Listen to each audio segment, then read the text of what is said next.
Okay, we'll do a little bit on. We were going to talk about before Pontiac, the one of the Indian resistance leaders fighting against the white man, and his story is far more interesting than just any kind of black and white thing. So I guess you go ahead with a little profile on Pontiac, not the car. Okay, Pontiac claimed his entire life to be a Frenchman. There's an illustration of him and some of his men signing a treaty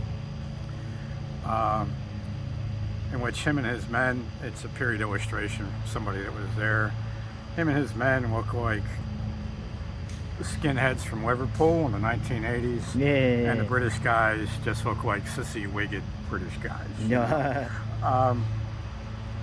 It's at least one of his parents is going to be a full-blooded Indian. There's a possibility that there were so many, and Marie Sandoz, M-A-R-I, Sandoz, her father was friends with Crazy Horse. She knew Crazy Horse.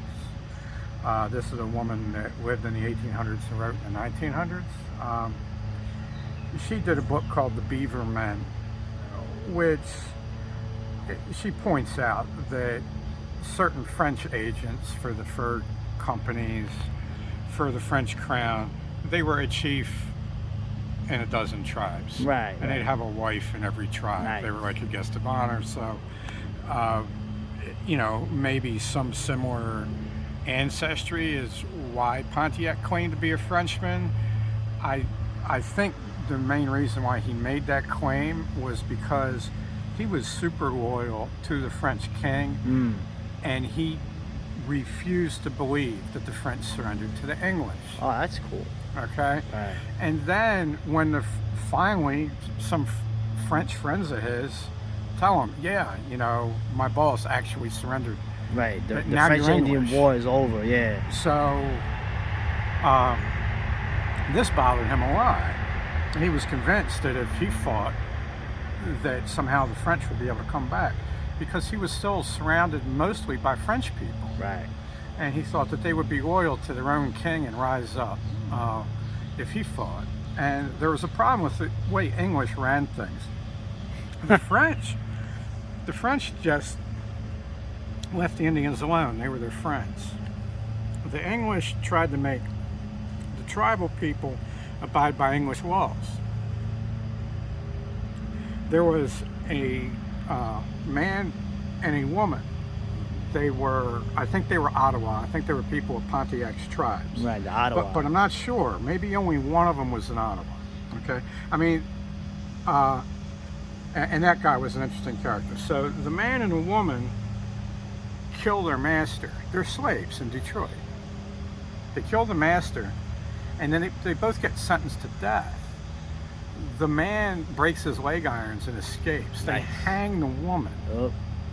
And that really pisses the Ottawas off. One of these men, it might have been a different Ottawa warrior, actually killed an Englishman over a dispute. He thought it was an honorable fight. They got in an argument, knives were drawn, he wins, he kills the guy. Well, the English governor sentences him to death. Yeah. And of course he's drunk, he's sobering up in English jail, and he said, I want to say goodbye to my family. Could you hang me the day after tomorrow instead of tomorrow? So the English governor lets him go, says, yes, be back here tomorrow morning. Yeah. He goes home, he has dinner with his family, he comes back, and they hang his ass. Oh, Okay, dude. so Should've this ran. is what kind of people Right, I get were you. pissed off at you for hanging one of their women. Right, I guess. Okay? They weren't against slavery per se. Okay, they recognized it as an institution. You didn't want to be a But slave. they didn't kill their own people. Right. They didn't conduct these killings. Right. The only reason you would get killed in one of these tribal societies would be if you were a traitor Yeah, hell and yeah. you sold out to the enemy. So Pontiac is able to, all these chiefs, he's the first of the great chiefs from this period, they get all of their authority from their force support personality, like a Roman orator would back in Republican Rome, and by success in the field. That's it. That's the only authority they have. They stand for election in front of all the warriors, and they say, hey, I've got this big idea. Will you help me put it into effect? And if it doesn't work, he's never going to lead another war party again. Right. So he's only successful. He's only in power as long as he's successful. And he's also got to be sanctioned by the elders. So Pontiac has a plan for getting into Detroit and wiping out the English. It doesn't work. It turns into a siege. He does conduct one of the biggest exterminations of an Anglo military unit in American history, the biggest one up until that point, where something like 250 Brits get whacked, okay, in this ambush. But he takes an unacceptable amount of casualties. He only ever actually controls the forces around Detroit. And other people rise up across the frontier, and then eventually he signs off with the English. Now, during this period, he was taking captives, and he was also accused of other tribes and of the French and of the English and of the Americans of committing war crimes. Oh, God. Okay. War crimes. Yeah, so this was an accusation against him. But it was happening on both sides because there was a lot of flip-flopping. And people felt like it was okay to execute their own guys when they turned traitor. So if you're a French guy that started fighting with the Ottawa and then the English get you, they're going to think you're a traitor and execute you. And so on. So this stuff was going on. Now, there was a trial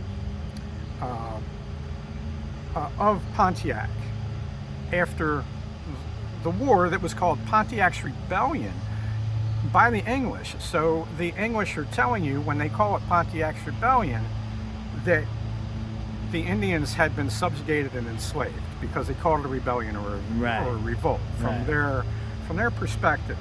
Now, at a certain point, there were English, French, and Native American witnesses to this event. Pontiac had a slave that was an 8-year-old English girl. She had a name, I think her name was Betty. And he was holding various of these people ransom. Now, he cut a deal with the British authorities that he would return that he would return captives. And part of his war, other than the execution of the Indian couple, was the fact that after the French and Indian War, the chiefs let a lot of adopted family members go back to the English settlements, and they had been people who had run away, and they were now Indians. Most of those people, once they got back, they ran away again. They didn't want went back to they live like an Indian. They live like a so, like a slave. He was holding some captives himself of various races. He had one slave that was a Frenchman, and he had another slave that was an English girl. He had kindled a fire. The 8-year-old English girl was very sick, and she was naked, and it was winter time. And she tried to climb close to the fire, and in so doing, she soiled some of Pontiac's clothing. So he grabbed her and he threw her in the river. Don't say that. Oh, you serious? Oh, I was liking this dude.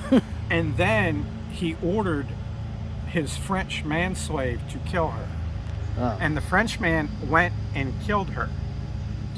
Now, English witnesses, Indian witnesses, they all signed off on this in court, and Pontiac admitted to this in court, and he was released. Oh, wow. He was not tried or convicted.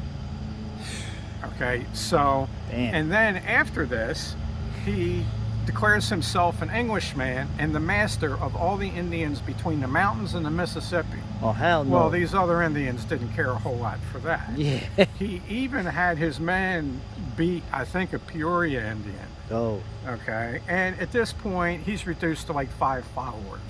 He's still got a big reputation because of his connections to the English, but people weren't too happy with the English because the English had promised that the rivers would run with rum. Okay, and then they cut off rum supplies after the Indians helped them beat up on the French. Okay, so the Indians are pissed at this, right? And eventually one of the Indians of a tribe that was offended by Pontiac killed him and chased off his few followers. How did he kill him? Did he stab him, shoot him? They don't know. He hit him in the back of the head with a war club or an axe. Then he scalped him. And then he raised a havoc, and they chased Pontiac's people away. But they did they did give Pontiac a warrior's burial. Other than the scalping, they didn't mutilate the body. They still Right. respected him as Yeah. a guy that had, like won a battle before. Right. But he kind of adopted an English attitude towards his own tribal peoples. Right. And that's essentially what got him killed. Nobody gave a shit about the 8-year-old girl. Yeah, Nobody. I know. Okay. That's yeah. When you start looking at this stuff and you start shaking your head, it's the whole point of doing all this is because you shake your head today. Well, I'm telling you that what you're shaking at your head today existed back then too, and comes out of that. Okay. And I understand. Oh, you can't make any kind of, I don't know, something stupid like, I don't know, a movement, political movement. You can't make it out of the reality. You need myths. You need all that stuff. But you know what? That's not my job. That ain't James' job. So we're just telling how it is, what happened. So, and that's it. And that was very interesting, very complex, very human. All right, later.